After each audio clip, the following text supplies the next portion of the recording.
Pues amanecemos con noticias muy importantes en Europa porque lo hemos confirmado y reportado durante toda la mañana. España y Portugal con apagón masivo entre 6 y 7 horas, dice la red eléctrica, que es el servicio público de electricidad. Ahí en España va a tardar en restablecerse todo el servicio de electricidad en España, y ahí uno se da cuenta de la dependencia tan tremenda que tenemos en este mundo en todo el tema eléctrico. No se puede pagar en supermercados a no ser de que sean efectivos. No se levantan las palancas de los parqueaderos, los ascensores quedaron absolutamente apagados. Es mejor dicho, Lucas, todo funciona con electricidad. Sí. Y allí que no tienen la experiencia que nosotros tenemos de funcionar con generadores, por ejemplo, que regularmente tenemos apagones, por ejemplo, aquí en Cartagena, también se dan otras ciudades del país donde estamos, digamos, preparados, tenemos plan B si falta la energía. La famosa planta de los edificios. Jennifer, buenos días para usted, para los oyentes, una feliz semana. Compleja la situación hasta ahora en España y en Portugal. Acaba de hablar el presidente del Consejo Europeo, Antonio Costa, quien dice que está en contacto justamente con los jefes de gobierno de España y de Portugal, Pedro Sánchez y Luis Montenegro, y dice que de momento, algo importante porque era una de las teorías que se estaba hablando en las últimas horas, no parece haber indicios de un ciberataque. Sin embargo, como usted lo dice, desde Portugal dicen que incluso es apresurado decir que de pronto unas 6 o 7 horas estaría restablecido el servicio, que es muy difícil de predecir esto, y como usted bien lo dice, hemos visto imágenes de trancones en las principales vías de Madrid, de gente que se quedó atrapada en el metro porque pues por supuesto esto funciona con electricidad, y muchas historias ya de familias que los niños están en el colegio, que los papás están en la oficina y que comunicarse ha sido todo un reto. Estamos atentos porque citaron a las 10:30 de la mañana hora colombiana a una rueda de prensa en la Moncloa, justamente para que abra el presidente del gobierno español, Pedro Sánchez, así que estamos muy pendientes, Jennifer, de lo que digan los próximos minutos. Ya va 6 minutos tarde, pero en cualquier momento comenzará esta rueda de prensa. El drama es absoluto. En el 301-764-4108, que es nuestra línea de WhatsApp a través de la cual ustedes se pueden empezar a comunicar con nosotros a partir de este momento, tenemos mensajes de muchos colombianos en España que nos dicen, por ejemplo, que no supieron qué pasaba con sus hijos en 3 horas, porque no tenían forma de comunicación, los aeropuertos completamente colapsados, el metro de Madrid también parado. Y los trenes. Dentro de toda España también. Y obviamente muchas especulaciones de qué es lo que puede estar sucediendo, si se debe a un ciberataque o no se debe a un ciberataque. Los ojos de Europa pues se ponen sobre Rusia, si Rusia tendría responsabilidad en este ciberataque o no, que han dicho los servicios de inteligencia. Yo no sé si usted vio, Lucas, pero entiendo que el servicio de inteligencia de Holanda la semana pasada habló que este ciberataque al sistema eléctrico se podría venir. Era algo que se venía anunciando de cierta manera. Pues es que no sorprende, justamente, Camila, como le contaba, el presidente del Consejo Europeo decía de momento que no parece haber indicios de que esto sea un ciberataque, sino que todo parece estar apuntando más bien a una falla masiva donde pues las grandes torres de transmisión pues han fallado, y esto es lo que ha llevado justamente a que toda la península ibérica pues colapse el servicio de electricidad. Sin embargo, por supuesto, una de las teorías que empezaron a apuntar y rápidamente, por ejemplo, apuntaban a los rusos, a Irán, es que podría tratarse de un ciberataque. De momento desde el Consejo Europeo dicen esto. Desde Portugal lo que dicen es que la falla parece tener origen en España, pero justamente creo que esa rueda de prensa que en minutos va a arrancar ahí en la Moncloa es muy importante para saber hacia dónde están orientando la investigación, porque pues como bien decía Jennifer, Camila, es impresionante el nivel de dependencia que llegamos a tener de estos sistemas, y es que absolutamente todo, desde los servicios de salud, desde usted salir de un parqueadero, desde las autopistas, comunicación, lo que usted quiera. Jennifer, ¿con quién podemos hablar precisamente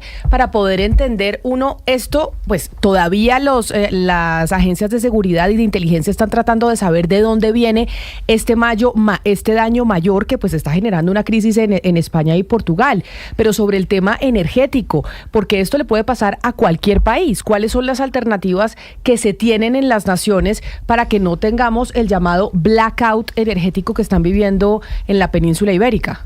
Pues a mí se me ocurre, Camila, hablar con Camilo Prieto. Él es el embajador de Colombia para el Instituto de Seguridad Nuclear, que nos puede explicar al menos qué fue lo que pasó, porque si está diciendo por ahora el gobierno de España no se trata o no está confirmado que fue un ciberataque, entonces ¿qué fue lo que pasó? ¿Qué daños hubo para que se tuviera esta situación, Camila, que es que estaba apagado el país, y no solamente España, también Portugal, parte de Francia? ¿Qué es lo que pasó? Yo creo que él es un buen invitado que nos explique de manera pedagógica qué fue lo que pudo haber pasado allí. Pues señor Prieto, mil gracias por estar con nosotros hoy aquí en los micrófonos de Blue Radio y bienvenido. Un placer saludarlos y bueno, con una preocupación y expectativa por este fenómeno que está viviendo Europa. Hoy en día no se sabe todavía. El gobierno español dice que no se puede confirmar un ciberataque, sin embargo otras naciones dicen que esto puede venir desde territorio ruso. Sí. Sin embargo, si no fue un ciberataque, ¿qué es lo que puede suceder para que dos países como España y Portugal terminen completamente sin energía? A mí me parece muy importante, Camila, la introducción que ustedes estaban haciendo ahora, comparándolo con el caso colombiano. Estamos ante una situación que es muy diferente ante esa idea que normalmente tenemos en el país de idea de apagón, de concepto de apagón. Acá pensamos en apagón cuando viene el fenómeno del Niño, de restricciones en la generación de la energía, por el tema de los embalses, etcétera. Allá es un asunto distinto. El diagnóstico que en este momento se tiene es de la presencia de un fenómeno que se conoce como gran oscilación. ¿Y esto qué es? No es un problema de falta de energía. No es un problema de que no tienen los suficientes generadores, que no tienen las suficientes redes eléctricas, no. Sino que lo que posiblemente ocurrió es que hubo una fluctuación muy grande en la manera como se transmite la energía. Y esto tiene varias causas. Claro, el ciberataque pudo ser una posibilidad, que yo no creo que eso se pueda descartar tan rápidamente. Eso puede tomar semanas en poderse afirmar o negar.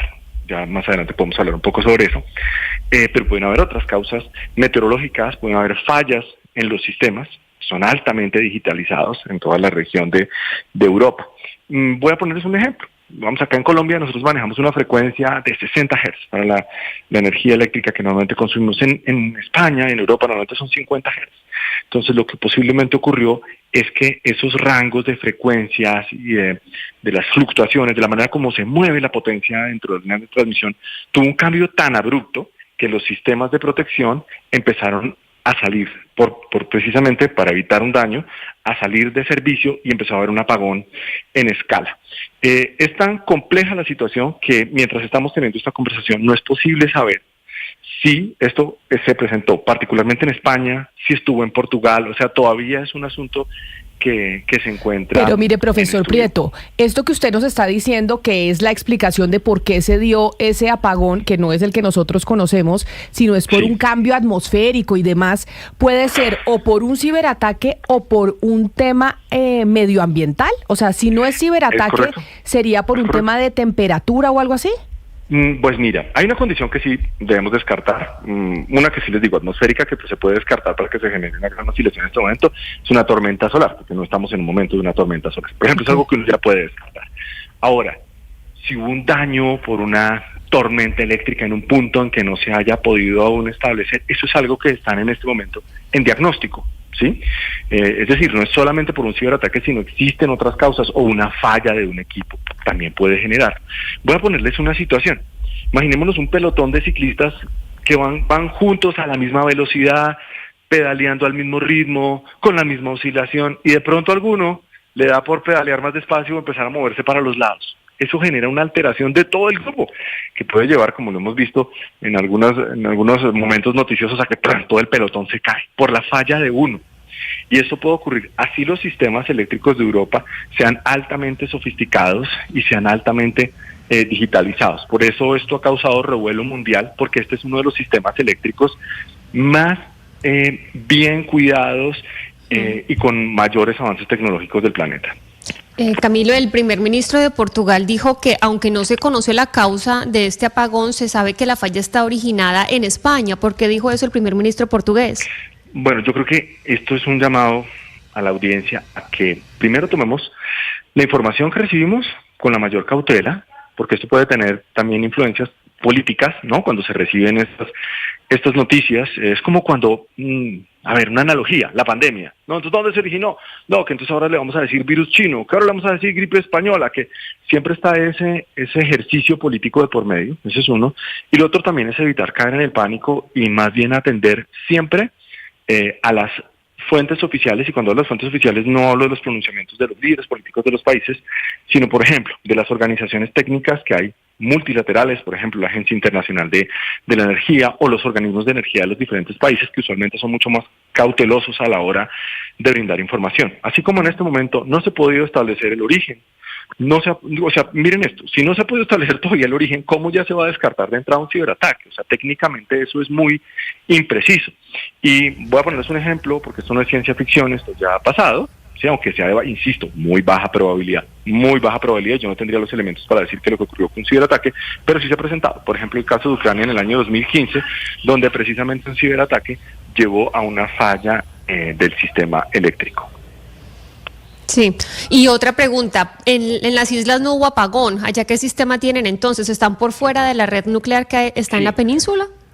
Sí, esa es una red eléctrica distinta, eso es usualmente en las zonas continentales, hay unos sistemas de transmisión y generación diferentes. En las islas hay unos sistemas de autogeneración en los cuales ellos no necesariamente, hay algunos que sí, hay algunos que pueden estar conectados por cable submarino, pero muchos de ellos tienen un sistema de generación diferente. Voy a poner una situación, digamos acá en Colombia, ojalá no lo tuviéramos, pero por ejemplo, si tenemos una falla del sistema eléctrico en San Andrés o otras islas que no estén necesariamente conectadas, pues no van a tener ese efecto en cadena. Señor Prieto, ¿por qué un ciberataque que todavía, pues insisto, no sabemos si fue eso lo que pasó, podría afectar el sistema eléctrico de uno o varios países europeos? Se lo pregunto porque, digamos, la gente no entiende la relación, por qué las redes de energía están conectadas a las redes de Internet o viceversa. Bueno, lo primero es que precisamente para que los sistemas eléctricos sean mucho más eficientes y tengan menor probabilidad de error, a lo que tienden estos sistemas eléctricos es a combinar la automatización de los procesos y el control humano de los mismos. Entonces, en la medida en que eso va ocurriendo, cada vez se van digitalizando más, cada vez se utilizan más códigos, cada vez se utilizan más software. Por ejemplo, dispositivos electrónicos como los relay, que antes, digamos, tenían unos funcionamientos mucho más mecánicos, ahora son más digitales. Entonces esto lo hace más seguro, pero también lo hace susceptible de los ciberataques. Entonces, podría ser la siguiente analogía. Así como puede uno recibir un mensaje por WhatsApp, que le puedan robar el WhatsApp o que le puedan hackear el teléfono, lo mismo puede llegar a ocurrir con un sistema eléctrico. ¿Pero de qué manera? Hay diferentes alternativas, y de lo cual, precisamente, pues para lo cual existen protocolos y existe muchísima seguridad para evitarlo. Pero les cuento qué puede ocurrir. Se pueden enviar falsas señales, ¿sí? Falsos mensajes a los operadores, a los que despachan, falsas señales, o sea, como simulando que fueran parte del sistema. Puede haber un malware, pueden haber estos sistemas informáticos que logren generar perturbaciones que terminen generando un desorden dentro de los sistemas.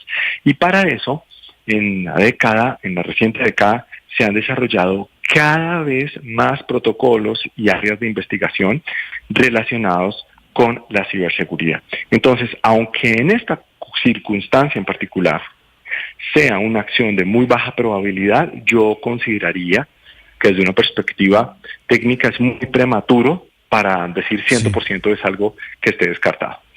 Sí, doctor Prieto, pero se pregunta uno por qué tanta vulnerabilidad en Europa, digamos, en España, en Portugal, en Francia, en lo que tiene que ver con este sistema.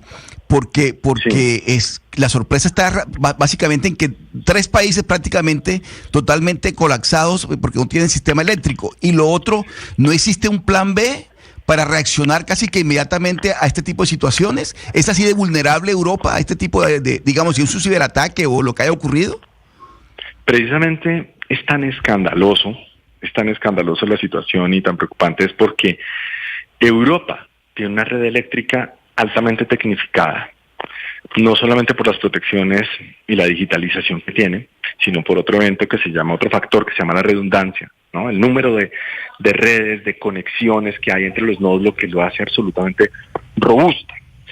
No es que el sistema sea vulnerable, no, sino que lo que hay que entrar es a diagnosticar qué fue ese fenómeno tan agresivo que llegó a producir esta gran oscilación y por qué tendría entonces el mundo que empezar a pensar herramientas que en el futuro eviten que se pueda repetir una situación de estas. Entonces no es por una reducción de la vulnerabilidad, sino la preocupación es al revés, ¿no? La pregunta sería, no porque ellos son tan vulnerables, sino mi interpretación sería es más bien porque un sistema tan seguro, tan protegido, puede llegar a ser vulnerado. Entonces, vamos que tendríamos para esto 3 posibilidades. Una, en la que hemos mencionado, que es el ciberataque, muy bajo probable, pero existe.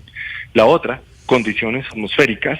Y tercero, una falla en el sistema como tal, ya sea de la operación del sistema o una falla de alguno de los dispositivos. Y esto aún todavía se encuentra en proceso de diagnóstico. Señor Prieto, ¿cuáles son los riesgos de la reactivación del sistema? ¿Qué podría pasar?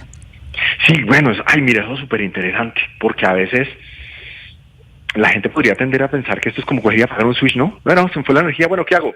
Venga, subo, como decimos, bueno, se dice coloquialmente en Colombia los seccionadores, ¿no? Los tacos, venga, los subo, los bajo. No, no funciona así, no es como un interruptor. No, sino que esto tiene que ser una secuencia en la cual se van coordinando los diferentes agentes de generación, transmisión y distribución. Les pongo otro ejemplo.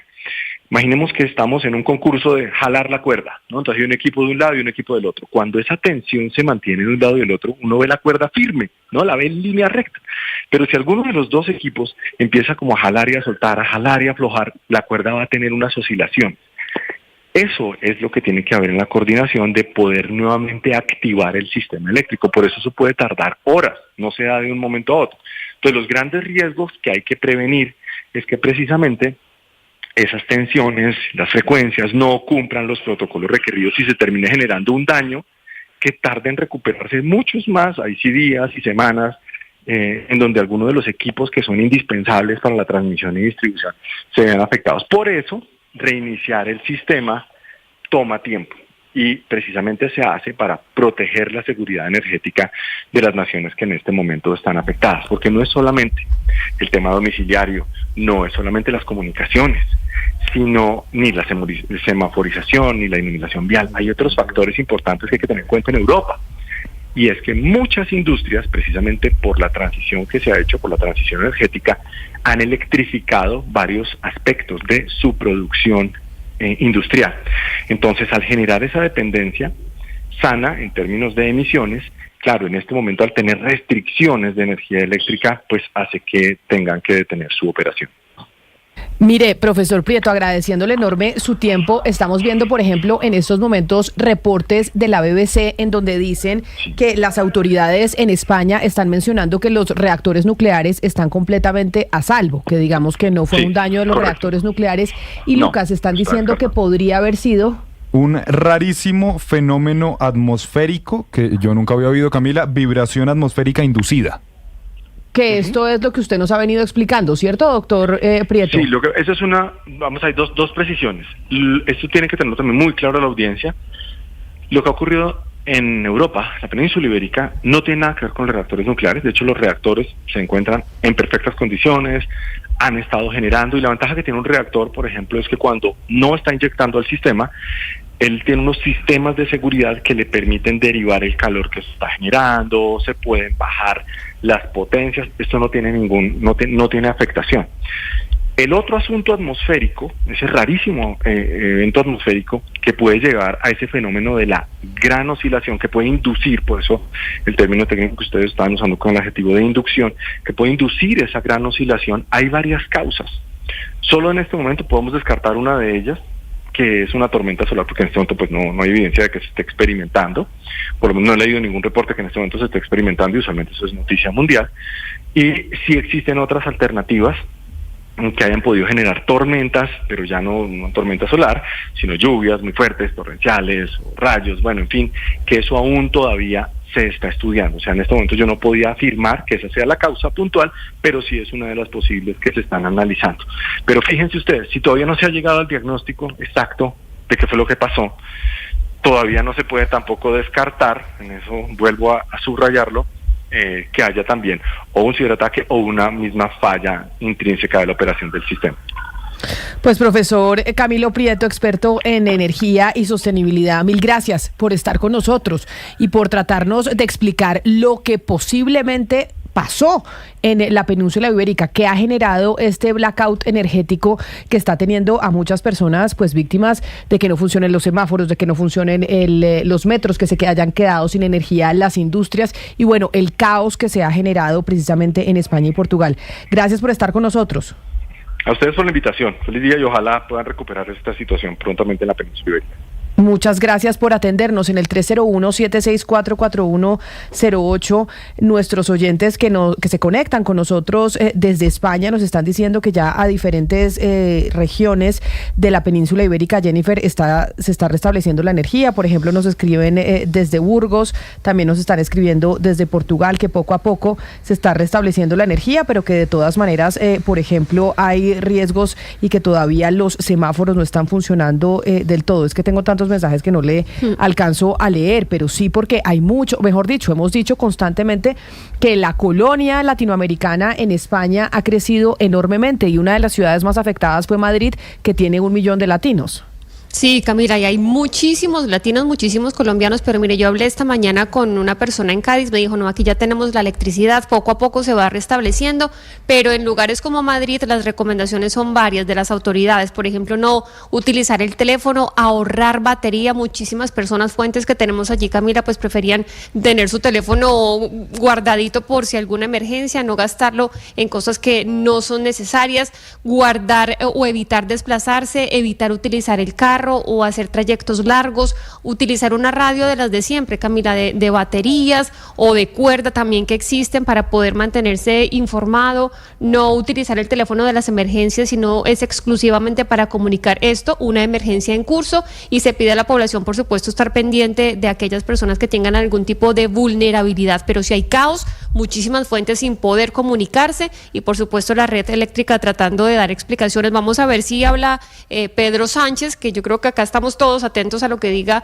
el presidente del gobierno español. Se suponía que iba a hablar a las 10:30 de la mañana, pero ya 25 minutos tarde y no ha salido. Exactamente. Noticias, Camila, para los viajeros. Usted sabe que de hecho Madrid es uno de los destinos internacionales con más puntos de conexión y más vuelos desde Colombia. Dice el ministro de Transportes que en los aeropuertos de España el tráfico aéreo está operando con normalidad, salvo una reducción del 20% que ha sido motivada por precauciones de seguridad relacionadas con las telecomunicaciones. Como lo decía Jennifer, los aeropuertos de Baleares y de Canarias no se han visto afectados por los cortes, pero para quienes están tomando trenes, la situación sí es diferente. Dice el ministro que hoy no es previsible que se recupere la circulación de los trenes ni de media ni de larga distancia. Por eso que los usuarios que tengan previsto un desplazamiento de estas características no podrán hacerlo, y que entonces, por favor, por supuesto, pues no se acerquen a las estaciones.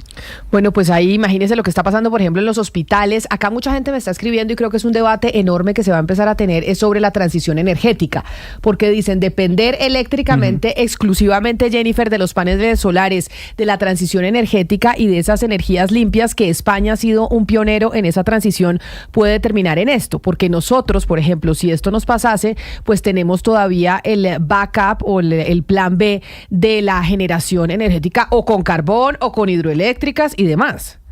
Es que yo le quería preguntar justo a Camilo Prieto, porque él es un defensor, por ejemplo, de la energía nuclear, siempre ha dicho que es muy segura. De hecho, Pedro Sánchez hace unos 2006 creo que fue, que dijo, no recuerdo el año, dijo, acá nunca va a haber un apagón en España, no vamos a tener este tipo de apagones, y pues hoy lo estamos viviendo. La energía nuclear, por supuesto, las energías sostenibles dan sostenibilidad. Somos súper sofisticados cuando utilizamos este tipo de electricidad, lo decía el mismo Camilo Prieto, todo está conectado allí porque pues es más rápida, más ágil, más eficiente, pero por otro lado está el tema de la seguridad, Camila. Todavía no podemos hablar de un ciberataque, pero yo creo que hay grandes posibilidades de que esto ocurra, sobre todo cuando Europa se encuentra en medio de estas tensiones crecientes con el tema de Rusia, con el tema de Ucrania. Sabe usted que estamos viendo lo del plan rearme, todos los países europeos, o al menos de la Unión Europea, tratando de conseguir plata para aumentar su presupuesto en defensa, así que pues yo creo que hay que estar pendientes de lo que digan las autoridades, pero sí, realmente, por un lado, muy sofisticado el tema de la energía nuclear, pero también genera muchas vulnerabilidades, sobre todo en tema de seguridad. Y sobre eso que usted dice, vámonos a hablar de una de las noticias del fin de semana.